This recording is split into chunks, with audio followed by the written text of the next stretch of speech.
할렐루야. 여러분 평안하셨죠? 다시 서만TV를 통해서 만나 뵙게 돼서 반갑습니다. 오늘 저는 지난 주일에 이어서 요한복음 12장으로 여러분을 인도해서 함께 은혜를 나누고자 합니다. 이번 주에는 초상집에서 잔치집으로의 축복, 이런 제목입니다. 그래서 지난 주일 요한복음 11장과 연결해서 말씀을 드리기 때문에 이번 주일에는 5가지 질문을 가지고 여러분과 함께 은혜를 나누고자 합니다. 그래서 제가 하나하나 질문을 드릴 때 한번 대답을 해보시는 그런 심정으로 말씀을 들으시면 좋겠습니다. 우선 첫 번째 질문입니다. 지난 주일 말씀에 나사로는 어떤 상태에 있었습니까? 네, 나사로는 일단 병이 들었습니다. 그리고 그 사람을 예수님께 보내서 나사로가 병들었다함을 알려드렸으나 예수님이 늦게 오셔서 결국은 죽어버렸습니다. 죽은 지 나흘이 됐습니다. 시체 썩는 냄새가 나고 있었죠. 이게 나사로의 상태였습니다. 근데 이 나사로의 이러한 모습은 바로 하나님을 떠나 살고 있는 모든 인생들의 그림입니다. 우리 인생들의 모습이란 말인 것입니다. 그래서 이 세상은 하나님을 떠나서 하나님과 관계가 단절된 채로 죽었습니다. 그 죽은 상태에서 썩은 냄새를 풍기는 것이 이 세상입니다. 절망의 냄새, 슬픔과 좌절의 냄새, 죄와 탐욕의 냄새, 살인과 폭력의 냄새를 풍기면서 온 세상이 죽음의 냄새로 시체 썩는 냄새가 나고 있습니다. 마치 기쁨을 잃어버린 초상집 같은 그런 모습이라는 것입니다. 이것이 첫 번째 나사로의 상태에서 우리가 알 수 있는 내용이었습니다. 두 번째 질문입니다. 그런 나사로에게 예수님께서 오셔서 나사로를 어떻게 하셨나요? 이게 두 번째 질문입니다. 죽은 지 나흘이나 지난 나사로의 무덤에 예수님이 찾아오셨습니다. 그리고 그 나사로를 큰 소리로 부릅니다. 나사로야 나오너라 하고 부르자 나사로가 살아난 것입니다. 자, 이 장면은 오늘 우리에게 어떤 그림일까요? 죽었던 인생들을 살려주시려고 예수님께서 이 땅에 오셨습니다. 그 마태복음 1장 18절 이하를 읽어가다 보면 이름을 예수라고 해라. 이는 그가 자기 백성을 저희 죄에서 구원할 자라고 말씀하십니다. 이게 이름의 뜻입니다. 자기 백성을 죄에서 구원할 자. 이 예수님의 이름의 뜻이에요. 예수라는 단어를 헬라어로 하면 예수아라고 합니다. 라틴어로는요 조슈아입니다. 영어로는 지저스입니다. 한자로는 야소입니다. 우리나라 발음으로는 예수로 그렇게 우리가 발음하고 있습니다. 이 예수, 이 예수님은요 로마서 8장 10절 이하를 따라 읽어가다 보면 너희 죽을 몸도 살리시리라고 말씀하십니다. 우리가 예수님을 통해서 가장 큰 선물이 뭐예요? 받은 선물이 바로 생명을 얻은 것입니다. 나사로가 가장 크고 놀라운 선물은, 예수님께 받은 선물은 뭐예요? 죽음에서 살아난 것입니다. 생명을 얻은 것입니다. 히브리서 13장 8절에는요 예수 그리스도는 어제나 오늘이나 영원토록 동일하시다는 말씀하신 것입니다. 지금도 예수님은 살리는 일을 하십니다. 살리는 사역을 지금도 하십니다. 예수님을 통해서 전 세계에서 도처에서 지금도 죽은 자들이 살아나고 있지 않습니까? 자, 세 번째 질문입니다. 지금 나사로가 어디에 누구랑 함께 있습니까? 네, 예수님을 위해서 베푼 잔치자리에서 예수님과 마주 앉아서 한 상에 앉아있는 이 나사로를 여러분 보십시오. 나사로는 지금 예수님과 한 상에 앉아 있습니다. 식사 자리에 함께 앉아 있단 말인 것입니다. 그런데 이 유대인들에게 식사 자리는요 대단히 중요한 의미가 있습니다. 그 의미는 뭐는가 그러면은 너는 나와 가족이라, 친구다, 이런 뜻이 포함되어 있는 것이 식사 자리입니다. 이러한 유대인의 의식이 잘 드러나 있는 것이 이 사무엘하 9장 1절 이하에 나타나 있습니다. 다윗이 이제 왕이 되었습니다. 그리고 사울의 후손들을 찾습니다. 그리고 사울의 후손 중에 요나단의 아들이 사울의 손자지요 살아있다는 이야기를 듣습니다. 그리고 그를 불러오라 그럽니다. 그래서 사무엘하 9장 7절에 가니까 이렇게 말씀해요. 다윗이 그에게 이르되 무서워하지 마라. 내가 반드시 네 아버지 요나단으로 말미암아 너에게 은총을 베풀 것이다. 내가 네 할아버지 사울의 모든 밭을 다 너한테 도로 주겠고 또 너는 항상 내 상에서 떡을 먹을지니라 이렇게 말씀하세요. 이 함께 다윗의 상에서 먹게 된 요나단의 아들이 무비보셋이라는 사람입니다. 그래서 9장 11절에 가니까 무비보셋은 왕자 중에 하나처럼 왕의 상에서 먹었다는 것입니다. 9장 13절에서도 무비보셋이 항상 왕의 상에서 먹었다고 그렇게 말씀하고 있습니다. 이처럼 식탁에 함께 앉는다는 것은 가족으로 받아들일 때만 가능한 것이에요. 한 가족이라는 뜻입니다. 형제라는 뜻입니다. 그렇다면 지금 나사로가 누구랑 함께 있다고 그랬죠? 예수님과 한 상에 앉아 있습니다. 그렇다면 나사로는 예수님과 한 가족이 되어 있다는 것입니다. 한 가족이라는 것입니다. 어제까지만 해도 사망의 권력에 사로잡혀서 죽어서 썩어 냄새나던 그가 오늘 이렇게 살아나서 예수님과 한 식탁에 앉아 있습니다. 이것이 바로 성도가 받은 말로 설명할 수 없는 복입니다. 요한계시록 21장 3절에서는 천국이 잠시 소개되고 있습니다. 우리가 알 수 있는 표현으로 표현되고 있습니다. 이런 말씀입니다. 하나님의 장막이 사람들과 함께 있음에 하나님의 저희와 함께 거하시리니. 보세요. 우리가 하나님의 집에 함께 살게 됐다는 것입니다. 예수님께서 십자가에 못 박혀 돌아가실 때 성전의 휘장이 위에서 아래로 찢어진 사건 기억나시죠? 더 이상 예수님의 십자가 죽음으로 하나님과 우리 사이의 죄악의 담이 허물어졌다는 것입니다. 예수님께서 그 허물어뜨린 것입니다. 그래서 에베소서 2장 14절에서는요. 그는 우리의 화평이신지라 둘로 하나를 만드사 원수된 것 곧 중간에 막힌 담을 자기 육체로 허시고 그러셨습니다.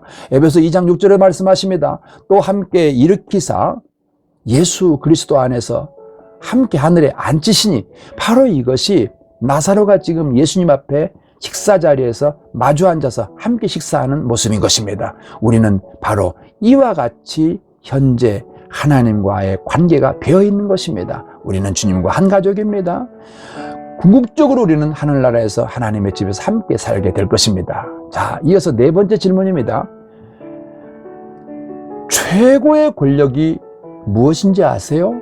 그리고 이 최고의 권력이 누구 손에 있는지 아십니까? 네, 중요한 얘기입니다. 사도 바울은 아담의 범죄로 말미암아 사망이 왕 노릇을 하였다 이런 말씀이 있습니다. 이게 무슨 뜻인지 하면 이 사망의 권력은, 사망의 세력은 인간을 지배하는 가장 강력한 힘입니다. 로마서 5장 17절 말씀에도요. 사망은 왕처럼 무소불위의 권세를 가지고 인간들을 농락하며 다스려 왔다고 표현하십니다. 바로 그렇습니다. 이 땅에 살다간 어떤 제국의 황제가, 어떤 통치자가, 권력자가 죽음과 맞서 싸워서 이겼다고 합니까? 그런 소문 들어보셨어요? 어떤 사람도, 누구도 이 죽음의 권력과 싸워서 이겨본 자가 없습니다.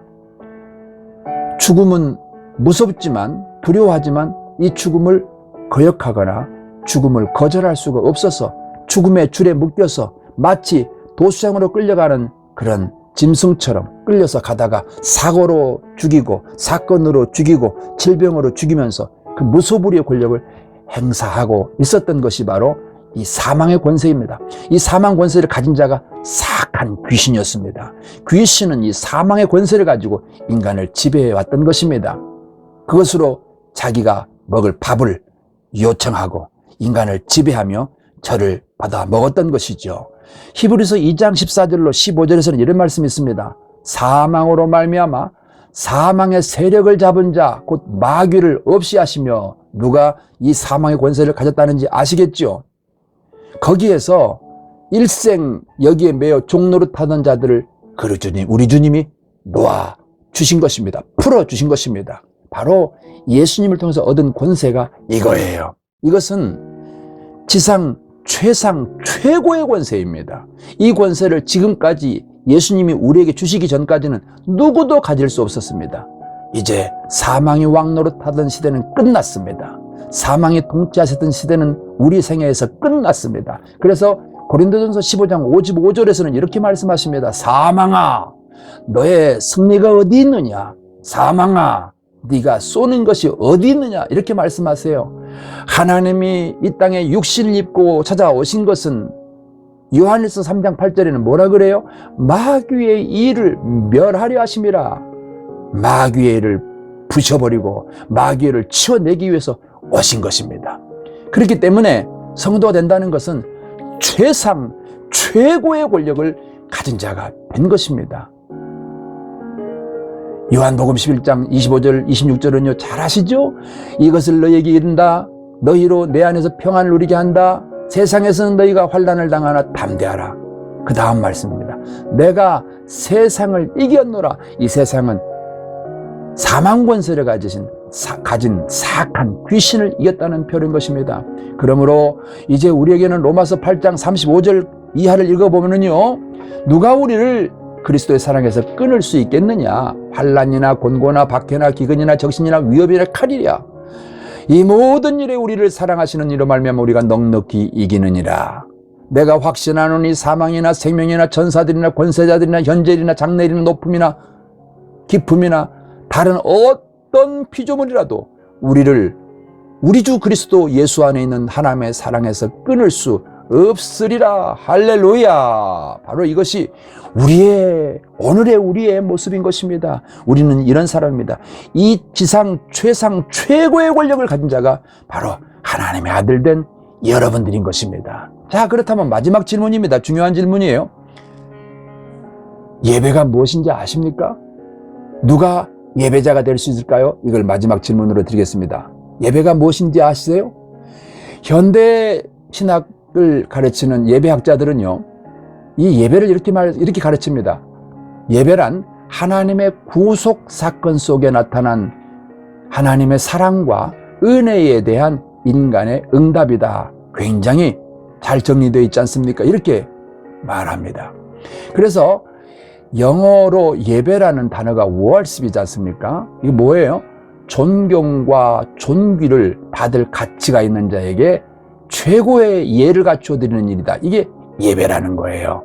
그래서 이것이 예배라면 누가 예배자가 될 수 있을까요? 그 하나님이 내한테 베푸신 이 설명이 불가능한 갚아드릴 수 없는 이 사랑을 받은 자가 예배자가 될 수 있습니다. 그런 자들은 예배를 드리는데요, 이렇게 합니다. 요한복음 12장 3절에 보니까 그 나사렛 동생 마리아가 지극히 비싼 향유 한 근을 가져다가 예수의 발에 붓고 자기 머리털로 그의 발을 닦았다. 그러니 그 집에 향유 냄새가 가득 찼다 그럽니다. 바로 이것이 얼마 정도의 가치가 있는지 돈귀를 맡았던 가룟 유다가 얘기를 합니다. 300데나리온에 팔 수 있다는 것입니다. 그래서 이렇게 비싼 것을 네가 허비했다는 얘기를 하지요. 예, 바로 여기에 예배에 정신이 들어 있습니다. 예배는 바로 이런 것입니다. 가장 가치 있는 것을 가장 존귀한 분에게 드리는 거예요. 이 마리아 입장에서는 자기의 전부를 가져다가 드린 것입니다. 바로 이것이 예배의 정신입니다. 두 번째로, 예배는 이런 거룩한 허비를 거룩한 낭비라고 그러죠. 낭비를 할 수 있는 자가 예배자가 되는 것입니다. 사람들은 미쳤다고 하나 우리는 그 일을 하는 이유가 뭔 줄 아세요? 이렇게 더 설명이 안 되는 이 큰 사랑을 받았으니 당연히 이 사랑을 주신 분에게 가치를 돌려드리는 것이 마땅하기 때문인 것입니다. 이런 거룩한 낭비가 언제 시작된다고요? 그 사랑을 아는 자, 그 사랑을 아는 순간부터 예배자가 될 수가 있는 것입니다. 그리고 또 한 가지, 이 마리아가 어떻게 했어요? 자기의 머리털로 예수의 발에 향수를 붓고 머리털로 닦아냈습니다. 이 자세를 한번 생각해 보세요. 가장 낮은 자리로 내려온 것입니다. 여러분, 예배는 보는 게 아닙니다. 이처럼 주님의 사랑 앞에 가장 낮은 자리에서 자신의 소중한 것을 드리는 것, 이것이 예배입니다. 이것이 예배예요. 그래서 worship, 서비스란 단어를 외국에서는 쓰기를 이렇게 해서 쓰는 것입니다. 여러분, 예배자입니까? 예배자가 될 수 있는 조건이 있습니다. 그 사랑을 아셔야 됩니다. 그 사랑이 인격적으로 내 가슴에 있어야 됩니다. 그래야지만이 가장 귀한 것을 드리며 가장 낮은 자세로 그분을 예배할 수가 있는 것입니다. 그분을 대면할 수가 있는 것입니다. 이제라도 우리 잘 살아야 됩니다. 이게 마지막 제가 드리는 말씀입니다. 우리 모두 잘 살아야 됩니다. 잘 산다는 것은 우리의 이미지로 돈 많다는 거 생각 떠오르죠. 이게 떠오르지? 아닙니다. 돈 많은 것과 잘 사는 건 다릅니다. 돈은 많이 있지만 얼마나 비참하게 사는 사람들이 많습니까? 반대로 남들만큼 간이 가지지 않지만 있는 것으로 얼마나 잘 사는 사람이 많습니까? 잘 사는 기준이 뭐예요? 예수님을 위해서 십자가 그 사랑 때문에 그 사랑을 증거하는 일을 위해서 이 땅에 그 돈을 사용하는 것입니다. 어제 제가 우리 지방의 모임에 가서 이런 얘기를 들었습니다. 한국교회를 비판하는 어떤 사람들의 얘기를 들은 목사님이 이렇게 얘기를 했다는 거예요. 지금 이 땅의 교회들이